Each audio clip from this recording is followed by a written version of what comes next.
சவுகார் ஜானகி அவர்களோட கடைசி நேரத்தில் அங்கே ஒரு சில குழப்பங்கள் ஏற்பட்டிருக்கு அப்படிங்கிற தகவல் தான் சமீபத்தில் கிடச்சிருக்கு.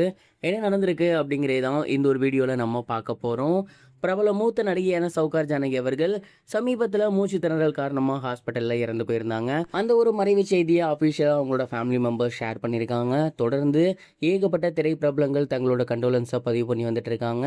சவுகார் ஜானகி அவர்களோட மறைவு அப்படிங்கிறது உண்மையிலே எல்லாருக்கும் மிக பெரும் ஒரு அதிர்ச்சியை ஏற்படுத்தியிருக்கக்கூடிய இந்த ஒரு நேரத்தில் அவங்களுக்கான இறுதி ஊர்வலம் அப்படிங்கிறது ஸ்டார்ட் ஆகியிருக்கு.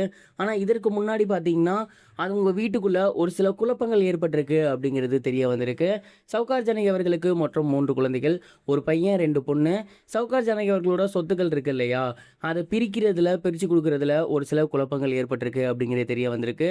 அண்ட் அந்த ஒரு நேரத்தில் பார்த்தீங்கன்னா அங்கே ஒரு சின்ன சலசலப்பு ஏற்பட்டிருக்கு. இந்த மாதிரியான நேரத்தில் சொத்தை பற்றியோ இல்லை மற்ற விஷயங்கள் பற்றியோ பேச வேணாம், அவங்களோட கடைசி ஆசை என்னவோ அதை நம்ம கரெக்டாக பண்ணுவோம். இவ்வளோ காலமாக பெரும் புகழோடும் வாழ்ந்தவங்க அவங்களோட கடைசி நேரத்தை நம்ம தவறாக பயன்படுத்திடக்கூடாது. தயவு செஞ்சு எல்லாருமே அமைதியாக இருங்க அப்படின்னு சொல்லி அங்கேருந்த பெரியவங்க எல்லாமே அவங்க 3 பேர்த்தையும் காம் டவுன் பண்ண சொல்லியிருக்காங்க.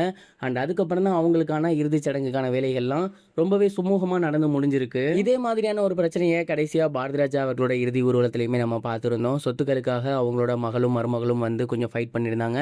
அதுக்கப்புறம் ராதிகா தான் அவங்க எல்லாத்திலையுமே பேசி அமைதியாக இருக்க வச்சுருந்தாங்க. அண்ட் அதே மாதிரி தான் இப்போ சவுகார் ஜானகி அவர்களோட விஷயத்துலையுமே நடந்திருக்கு. அண்ட் இதில் மிக முக்கியமாக சொல்லப்படக்கூடிய ஒரு விஷயம் என்ன அப்படின்னா, சொத்துக்களில் ஒரு பங்கை கஷ்டப்படுறவங்களுக்கும் நலிவடைஞ்சவங்களுக்கும் அவங்களோட சொத்துக்களை கொடுக்கணும் அப்படிங்கிற மாதிரி சவுகார் ஜானகி அவர்கள் சொல்லியிருந்ததாகவும், அவங்களோட சொத்துக்கள் அப்படிங்கிறது இந்த வீடு மட்டும்தான், இப்போ நாங்கள் சம்பாரிச்சது மட்டும்தான் இருக்குது, இதை பிரிக்கிறதுல எப்படி மற்றவங்களுக்கு கொடுக்க முடியும் அப்படிங்கிற மாதிரியும் அவங்களோட 3 குழந்தைகள்கிட்ட பிரச்சனை ஏற்பட்டிருக்கு.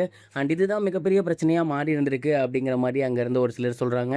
அண்ட் இந்த ஒரு விஷயம் இப்போ சோசியல் மீடியாவில் ரொம்பவே வைரலாக போய்கிட்டு இருக்கு. இது ஒரு புறம் இருக்க, பிரபல டைரக்டரான ஜேசன் சஞ்சய் அவர்கள் சமீபத்தில் சிக்மா படத்தோட ப்ரமோஷன் ஈடுபட்டு வந்திருந்தார். அண்ட் இந்த ஒரு படத்தோட ப்ரமோஷன் அப்போ அவருக்கு வரப்போகிற வருங்கால கேர்ள் ஃப்ரெண்ட் அப்படின்னா மனைவி எப்படி இருக்கணும் அப்படிங்கிற அவரோட எக்ஸ்பெக்டேஷனை ஒரு சில விஷயங்கள் ஷேர் பண்ணியிருந்தார். குறிப்பாக அவர் என்ன சொல்லியிருந்தார் அப்படின்னா, எனக்கு சாப்பாடு அப்படிங்கிறது ரொம்பவே பிடிக்கும், சாப்பிட ரொம்ப பிடிக்கும், எனக்கு வரப்போகிறவங்களும் நல்லா சாப்பிட்றவங்களா இருக்கணும், அப்போ தான் 2 பேருமே ஜாலியாக நிறைய எக்ஸ்ப்ளோர் பண்ண முடியும், 2வது பயங்கர அட்வென்ச்சர் கேரக்டராக இருக்கணும், 3வது விஷயம் சொந்த காலில் நிற்க தெரிஞ்சவங்களா இருக்கணும், ஏன்னா யாரையும் டிபெண்ட் பண்ணி இருக்கக்கூடாது, 4வது முக்கியமான விஷயம் அப்படின்னு சொன்னால் அது எனக்கு பர்சனலாக தேவைப்படக்கூடிய ஒரு விஷயம், தமிழ் படங்கள் நிறைய பார்த்துருக்கணும், தமிழ் பாட்டு நிறைய கேட்டிருக்கணும், ஏன்னா நான் நிறைய தமிழ் படம் பார்த்துருக்கேன், தமிழ் பாட்டு பார்த்துருக்கேன், அதெல்லாம் டிஸ்கஸ் பண்ணி லைஃப்பை என்ஜாய் பண்ணணும், அப்போ தான் வைப் இருக்கும். ஸோ எனக்கு வரப்போகிறவங்க இந்த கேட்டகரிலாம் இருந்தாங்கன்னா ரொம்பவே நல்லா இருக்கும் அப்படிங்கிற மாதிரி சொல்லியிருந்தாரு. ஜேசன் சஞ்சய் தன்னோட கேர்ள் ஃப்ரெண்ட் இப்படி தான் இருக்கணும் அப்படின்னு ஷேர் பண்ணியிருக்குது. இப்போ சோசியல் மீடியாவில் ரொம்பவே வைரலாக போய்கிட்டு இருக்கு. இது வரைக்கும் கனெக்டிங் டிவிக்கு சப்ஸ்கிரைப் பண்ணனா மறக்காமல் சப்ஸ்கிரைப் பண்ணிக்கங்க. உடனடி அப்டேட்ஸ் பெறுவதற்கு நோட்டிஃபிகேஷன் பெல்லையும் கிளிக் பண்ணிக்கங்க.